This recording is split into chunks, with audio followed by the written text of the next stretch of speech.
Hi, this is Mike Mercier with Screen Education, and I wanted to present to you the findings from a survey that we just completed. We conducted it over the summer and just put the report out recently. And this was a survey of workplace managers on the issue of smartphone addiction among their employees. And there was a particular focus on their views about a menu of broad solutions to the problem that we wanted to get the reaction to. So a little overview on the survey, just some background. Number one, you'll see Americans have been talking about this issue since 2017. Excuse me. So 2017 was the year the news media came out and said, it's official, smartphone addiction is a problem. It's hurting people. We need to do something about it. And from there, the reporting just accelerated, just exploded in 2018 and 2019, and it's just continued. So there's all kinds of research going on about it. People are talking about it. There's a lot of news about it. But number two, our research, we've been doing research on the issue since 2016. And we've done research with people of all ages and in different environments. And our research has basically found that smartphone addiction has really a deleterious effect on school and on the workplace.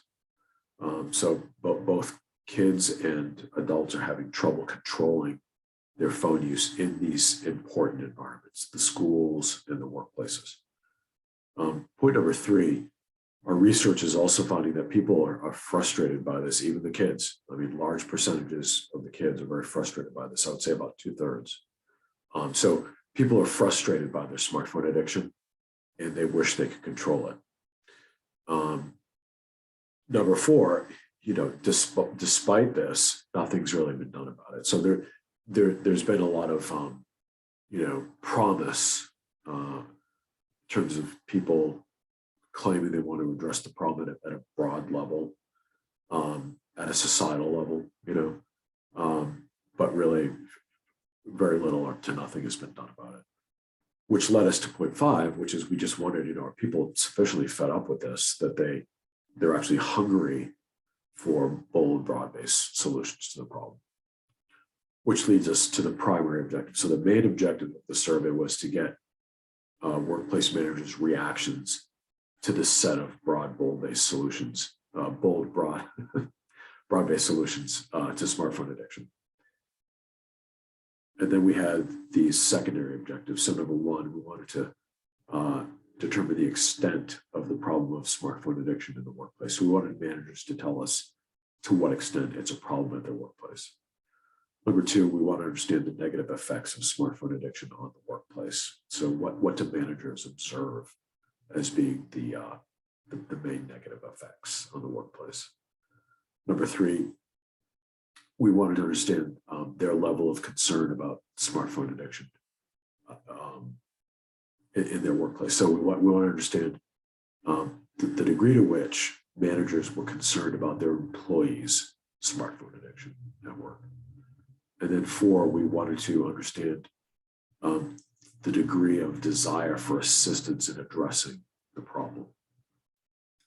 So the point there is, it's like, to what extent do people want help addressing the problem?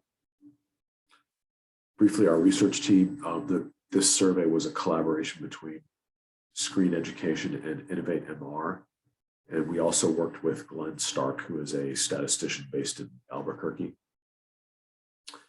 And these are the team members from each group that worked on this actual survey. So at Innovate MR, we had Rahul Bhatnagar, Sheetal Gupta, Brittany Nichols, Molly Strawn, and Lisa Wading Brown, and then myself and Glenn. Briefly, the research process. Basically, Innovate MR's contribution to this project was to provide the sample. So Innovate MR is a sort of a survey sample provider. So they maintain relationships with large numbers of people who are willing to participate in research. And they maintain their relationship through a platform that they've developed, a software platform. So we recruited participants using Innovate MR's Vision Suite, which is that platform. To qualify for the survey, respondents had to be at least 24 years old. They had to be employed full-time. They had to work in a non-dangerous, non-industrial work setting. And the reason we did that is in previous surveys of employees, we have had a focus on, in some cases, on industrial settings because they're dangerous, right? But we wanted to focus on non-industrial, non-dangerous settings with this survey. They had to believe that at least some of their employees use their smartphones for personal reasons at work during work hours. So if they basically felt like there's nobody here where we work that uses their smartphone at all for personal reasons during work hours, then they wouldn't be able to answer the questions. And then they had to have 3 or more direct reports. Once they qualified, then they completed a survey using Innovate MR's Vision Suite and the proprietary Point Club panel. So that's how they completed the survey. And we basically programmed the survey into Innovate MR's survey platform. The final sample size, we had 369 respondents and a margin of error of 5%. Now, I'll just briefly touch upon the demographics and then I'll get into the findings. In terms of gender, the participant group was pretty evenly split between male and female. In terms of race, it roughly mirrored the racial composition of the US. In terms of position, you can see here, there were 67% said that they were managers, 19% said they were directors, 4% said that they were VPs, and 10% said that they were C-level. And keep in mind that some of these people, could have been, owned their own business, right?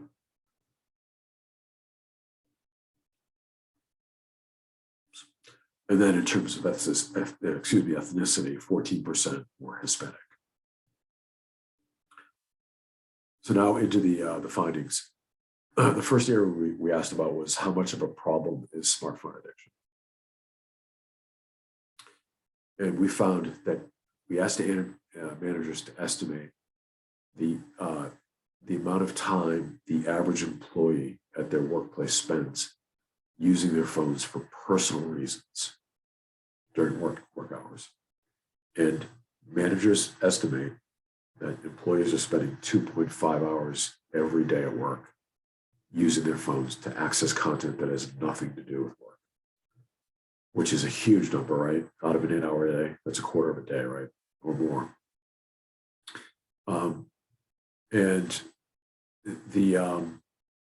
what was remarkable is this number is the same number we got in a survey of employees. So we asked the same question of employees, tell us how much time you estimate the average employee where you work spends each day using their phones for personal reasons. So in a separate survey, we got the exact same number for an estimate. So we feel like this is probably pretty accurate.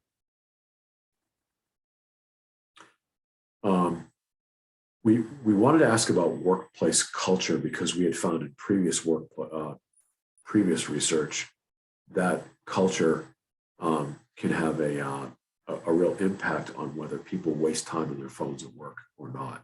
So in other words, culture can be a real deterrent. If someone, we've had people tell us, like in my workplace, it's just not accepted. You can't do this, and therefore nobody does it, So we just wanted to find out, and you'll see here on the left, 44% said that their culture is more restrictive and does act as a deterrent. I mean, obviously it's not having an enormous effect in a lot of cases, right? Because people are spending so much time, but they felt that their culture was more restrictive and acted as a deterrent. And then on the right, 56% said it's more permissive and facilitates it. We wanted to find out if, what kinds of problems this is causing. And we had an idea because we've done prior research on this with employees.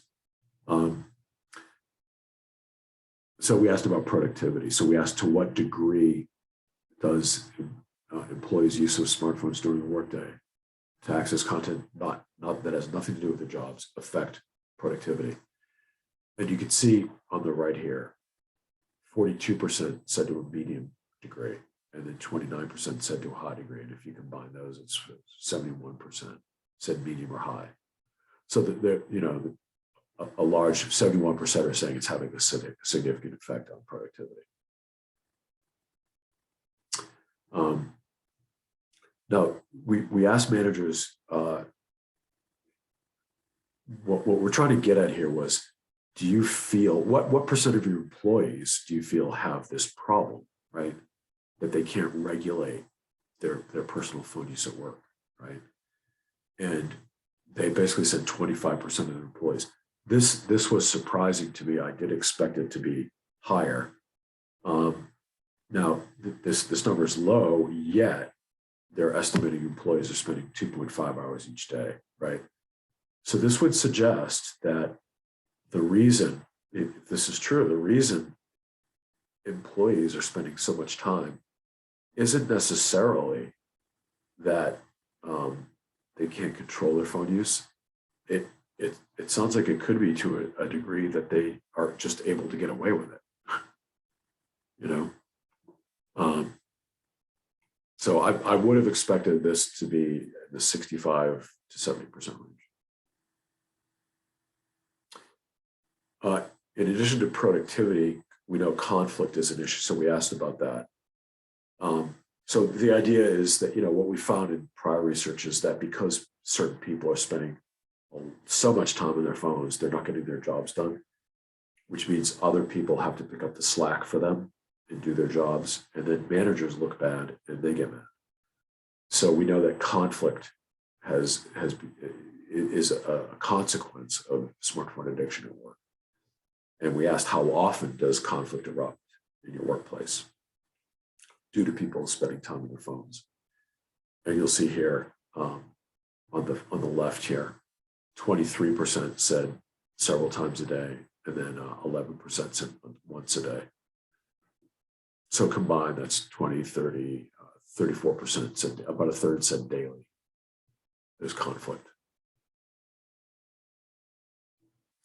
Another issue that we've investigated is accidents, because the whole idea is that people are, when they're using their phones at work, they're distracted.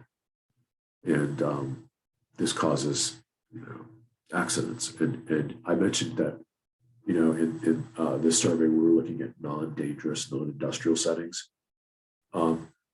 We've looked at those settings previously, and the accidents that you read about are just horrific, like people, losing an arm in a press because they were playing a game while they were operating a press, that kind of thing. People getting hit by forklifts, But we have also found that people in non-dangerous settings, they're still having accidents and getting hurt. So the managers of this survey estimate that 2.3 accidents have occurred in their workplace in the last 3 years. And this is accidents they know were caused by someone being distracted by their smartphone. And you can see on the right here, these accidents have resulted in 0.75 injuries on average, right? And I have some examples here of accidents. Top left here, an employee was distracted with their smartphone and he spilled hot coffee. So that's an example of an office accident, likely, right? There's one down here. I saw an employee walking along the crosswalk in the middle of our production floor, and they tripped over a non-movable object on the ground and had to get stitches. The far right there, someone got hit by a car that was moving into a lift and snapped his leg. Sounds like that was like an automobile repair place or something. Injuries due to people not paying attention when they should, including a head injury, a foot injury, and one impalement.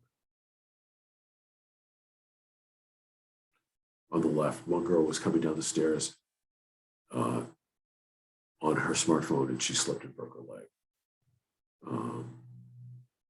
Person was texting while driving. They were in a collision and bodily injuries were involved. So it's going to go on and on like this, right? But you get the point. There, even if people don't work like in a factory, there are still accidents. and people are getting hurt.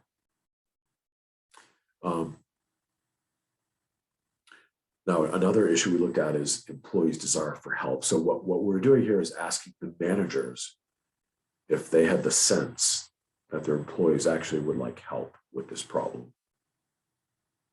And we found 39% of managers said they believe their employees would welcome training in how to control their smartphone use during work. We found 54% said employees in their organization have complained about other employees using their smartphones too much during work hours. So this is basically saying, like, they're so frustrated that they go to complain about someone else, which is an attempt to address the problem. Have any employees in your organization ever asked for help addressing their own smartphone distraction? And you'll see below here,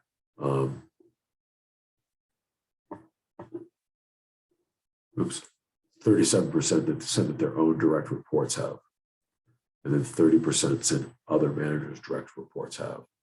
And if you combine that, that's 45% say that people have in their organization have asked.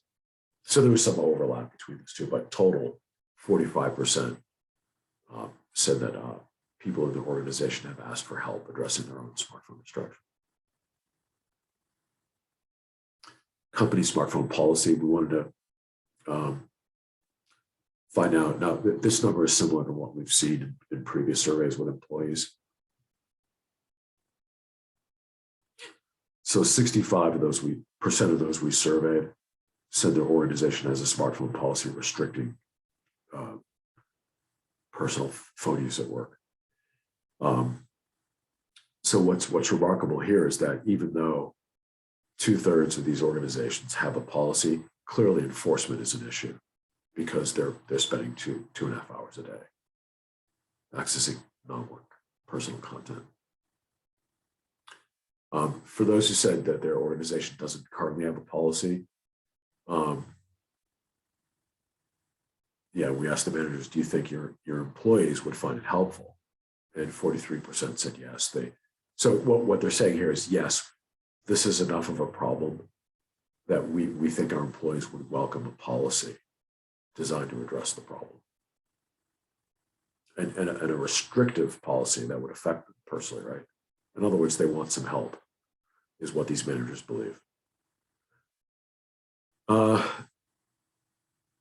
And then we asked,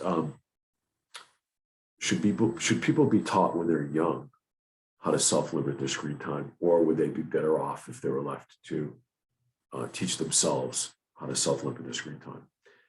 And you see here on the left, the number is huge, right? So 81% say we should teach young people when they're young, right? And the reason, I assume, is because people, they're dealing with adults at work and they haven't been able to teach themselves, right? So there's a belief that, yes, we've got to nip this in the bud and start when people are young and teach them how to control this at a young age.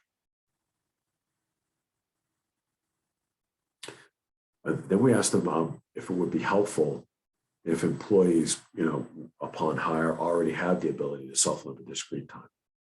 As you can see, 89% agree. So 44% agree, 45% strongly agree. Combined, that's 89%. So 89% is saying yes. It would be very helpful if people could control this by the time we hire them.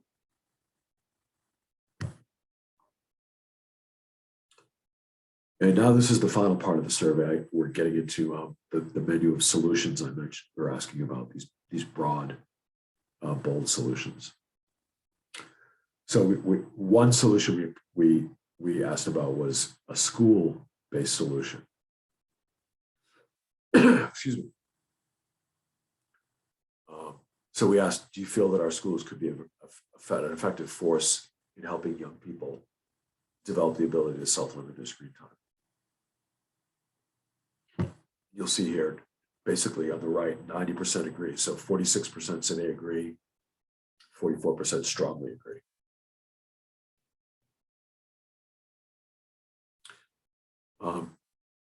So this question was about whether they think schools could be effective, right? This question was about should schools do something? Should they play a role in helping young people develop this ability? 87% said yes, schools should play a role in helping young people develop the ability to control their screen time. And then we try to present sort of a vision of what it might look like if a school did that. So we have here,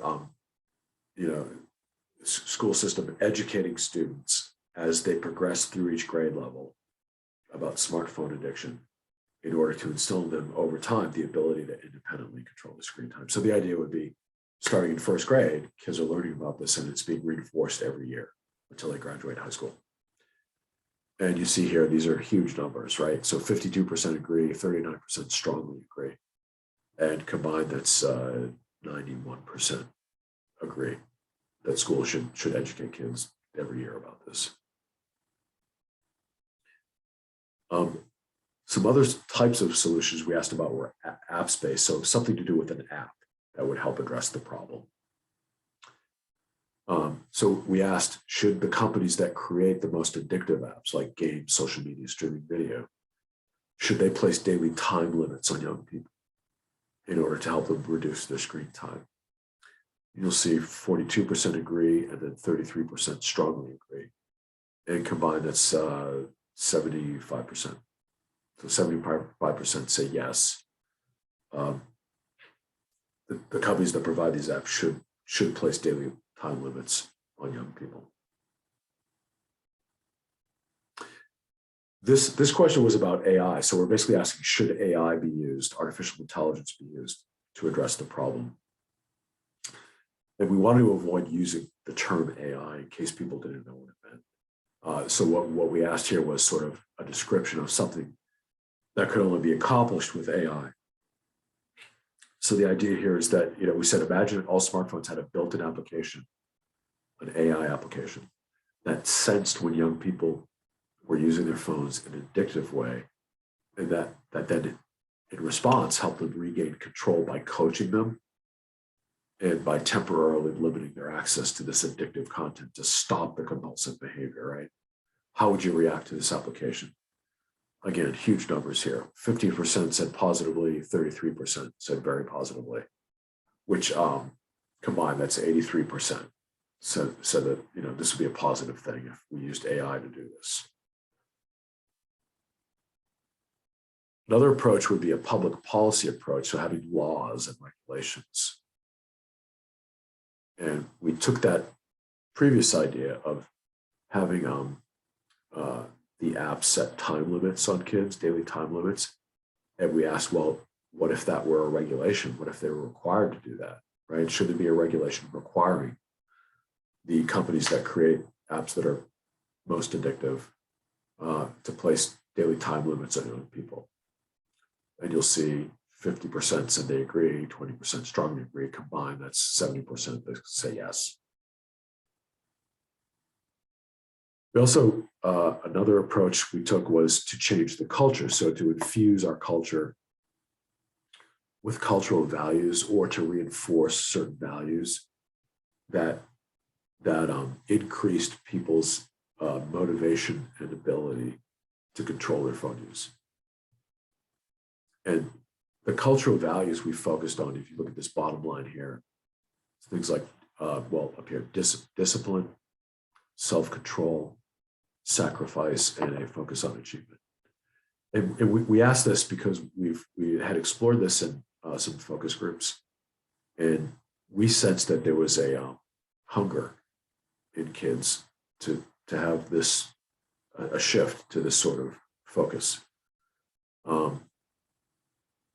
And we asked it because we sensed that there no longer was a focus on these areas, these qualities.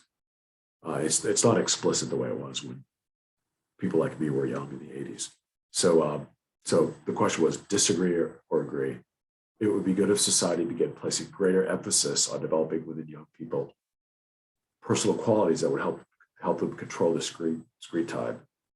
Qualities like discipline, self-control, sacrifice, and a focus on achievement. You can see again, these are huge numbers. So 60% agree, 33% strongly agree. So a third strongly agree. Excuse me.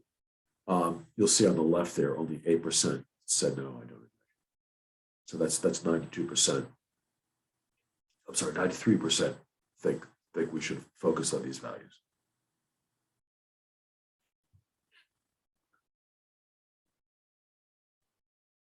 So that's it. So just a summary. Point one, the managers estimate that employees spend a substantial amount of time each workday using their phones to access content that has nothing to do with their jobs.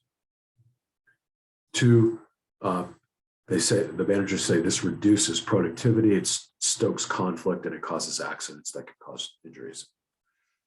Number three, the managers do believe that employees are really frustrated by their inability to control their phone use, and they wish they could control it. Number four, managers believe that we should address smartphone addiction when people are young, rather than waiting till they're adults, because clearly they're not able to address it themselves as adults, or we wouldn't see this at the workplace. Five, the managers, as a result of that, they strongly support these broad, bold initiatives that will do two things. One, impose time limits on young people, excuse me, and two, help them develop the internal ability to screen time. Excuse me. And six, they support, the managers say that they support school-based, apps-based, regulatory, and cultural approaches to helping young people develop healthy smartphone habits.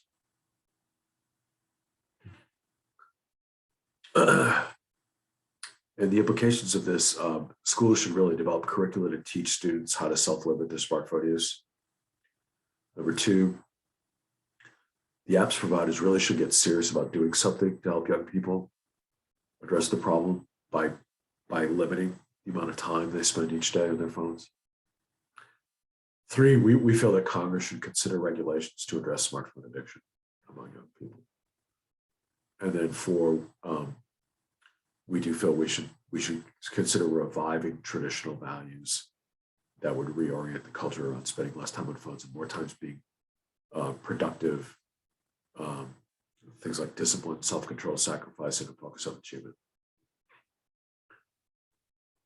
That is it. And if you have any questions or concerns, you can feel free to contact me. You can see my email address there. It's michael.mercier@screeneducation.org. And also, if you can download this report, if you go to screeneducation.org, just go to the research tab and look for the manager survey. That's it. And I thank you for watching.